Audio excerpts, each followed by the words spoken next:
আমি বলি I say, কিন্তু আমাকে বলা হয় এটার ইংরেজি কি? আমাকে বলা হয় দরজাটা খোলা হয়েছে, তাকে ডাকা হচ্ছে। এই ধরনের সেন্টেন্সেস যখন আমরা ইংরেজিতে বলতে চাই তখন আমরা স্টাক হয়ে যাই, আমরা বলতে পারি না। যার কারণে ফ্লুয়েন্সি আমাদের আসছে না। আজকের এই ভিডিও দেখার পর এই ধরনের সেন্টেন্সেস আমরা খুব ইজিলি বলতে পারবো ইনশাল্লাহ। ভিডিওটা একদম শুরু থেকে শেষ পর্যন্ত দেখার ট্রাই করবেন। So well, hello everyone, assalamu alaikum. Welcome back to my YouTube channel English with Hasnaina. I hope you are dimple by the grace of Almighty Allah. Let's dive into the video. এই ধরনের sentences বলার জন্য আমরা এই চারটে নিয়ম follow করব। আমি খুব সহজ ভাষায় আজকে আপনাদের বোঝানোর ট্রাই করছি। কোনো কাজ করা হয় এটার জন্য আমরা am is are ব্যবহার করব। কোনো কাজ করা হয় এটার জন্য আমরা ব্যবহার করব am is are, এবং কোনো কাজ করা হয়েছিল অতীতের জন্য আমরা ব্যবহার করি was were। এই ধরনের সেন্টেন্সেসে কাজটা কে করেছে তার চেয়ে কাজ কার ওপর হয়েছে সেটা বেশি গুরুত্বপূর্ণ। যেমন আমাকে বলা হয়, এখন কে আমাকে বলেছে সেটা ইম্পর্টেন্ট না, কিন্তু আমাকে যে বলা হয়েছে সেটা ইম্পর্টেন্ট। এই ধরনের সেন্টেন্সেসের জন্য আমাকে বলা হয়, আমাকে করা হয়, আমাকে শেখানো হয়, এটার জন্য আমরা am is are ব্যবহার করি। আমাকে করা হয়েছিল, বলা হয়েছিল, এটার জন্য was were ব্যবহার করব। তারপর আমাকে কোনো কিছু করা হচ্ছে, যেমন আমাকে জানানো হচ্ছে, আমাকে ডাকা হচ্ছে, কোনো কাজ করা হচ্ছে, এটার জন্য সাধারণত আমরা বিং এই ওয়ার্ডটা ব্যবহার করব। এবং কোনো কাজ করা হচ্ছিল এটার জন্য সাধারণত আমরা বিং ব্যবহার করে থাকি। হচ্ছে, হচ্ছিল, এটার জন্য কি হবে? বিং। এবং কোনো কাজ করা হয়েছে, যেমন আমাকে জানানো হয়েছে, তাকে বলা হয়েছে, দরজাটা খোলা হয়েছে, এই ধরনের সেন্টেন্সেসের জন্য সাধারণত আমরা বিন ব্যবহার করে থাকি। এবং কোনো কাজ করা হবে এটার জন্য আমরা বি ব্যবহার করি। এই সমস্ত কিছুর পর কোনো কাজ করা হবে, কোনো কাজ করা হয়েছে, কোনো কাজ করা হচ্ছিল, এই সমস্ত কিছু ব্যবহার করার পর সাধারণত আমরা সব সময় ভার্বের পাস্ট পার্টিসিপল ফর্ম ব্যবহার করে থাকি। ভার্বের পাস্ট পার্টিসিপল ফর্ম বলতে কি বোঝাচ্ছি? যেমন গো, ওয়েন্ট, গন। গন হচ্ছে ভার্বের পাস্ট পার্টিসিপল ফর্ম। এই সমস্ত জিনিস ব্যবহার করার পর আমাকে ভার্বের পাস্ট পার্টিসিপল ফর্ম ব্যবহার করতে হবে।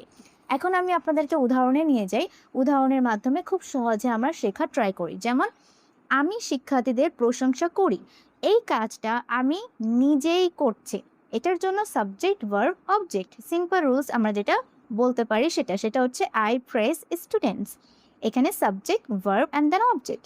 কিন্তু আমরা সেন্টেন্সটা যদি এরকম বলতে চাই, আমার কাজের জন্য আমাকে প্রশংসা করা হয়, এখানে আমাকে প্রশংসা করা হয়। এখন আমাকে প্রশংসা কে করছে সেটা ইম্পর্টেন্ট না, ইম্পর্টেন্ট হচ্ছে যে আমাকে প্রশংসা করা হচ্ছে সেটা।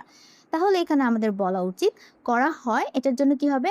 am is are ব্যবহার করার পর ভার্বের ফার্স্ট পার্টিসিপলের ফর্ম। তাহলে আমাকে প্রশংসা করা হয় I am praised। Okay, I am praised, আমাকে প্রশংসা করা হয় I am praised for my work। এখন যদি বলতে চাই আমার কাজের জন্য আমাকে প্রশংসা করা হয়েছিল, যদি অতীত করতে চাই তাহলে এখানে আমরা am এর পরিবর্তে কি ব্যবহার করব? was। I was praised for my work, এখানে কি হবে? was এর ব্যবহার করতে হবে। তারপর আমি ইংরেজি শেখাই, এই কাজটা আমি নিজেই করি, এখানে কর্তা বেশি ইম্পর্টেন্ট। কে করে? আমি করি, তাই বলা উচিত I teach English। কিন্তু আমরা যদি সেন্টেন্সটা এভাবে বলি, আমাকে ইংরেজি শেখানো হয়, আমাকে শেখানো হয়, এখন কে শেখাচ্ছে সেটা ইম্পর্টেন্ট না, ইম্পর্টেন্ট হচ্ছে যে আমাকে ইংরেজি শেখানো হয়। তাহলে আমরা বলা উচিত I am taught English। I am taught English, আমাকে ইংরেজি শেখানো হয়। যদি বলি আমাকে ইংরেজি শেখানো হয়েছিল তাহলে হবে I was taught English। কোনো কাজ করা হচ্ছে বা হচ্ছিল এটার জন্য আমরা being ব্যবহার করে থাকি। এবং being আমরা কখন ব্যবহার করব? সাধারণত হেল্পিং ভার্ব be verbs ব্যবহার করার পর। be verb কোনটা? am, is, are, was, were। আমাকে প্রশ্ন করা হচ্ছে, ওকে, কে প্রশ্ন করছে সেটা ইম্পর্টেন্ট না, আমাকে যে প্রশ্ন করা হচ্ছে সেটা ইম্পর্টেন্ট। তাই আমাদের বলা উচিত আই অ্যাম বিং, আমাকে করা হচ্ছে, আই এর পর কি হয়? Am, I am being questioned or I am being ask, আমাকে প্রশ্ন করা হচ্ছে, আই অ্যাম বিং আস্ক, আমাকে প্রশ্ন করা হচ্ছে। যদি বলি আমাকে প্রশ্ন করা হচ্ছিল তখন আমার বলা উচিত আই ওয়াজ বিং আস্ক, আমাকে প্রশ্ন করা হচ্ছিল।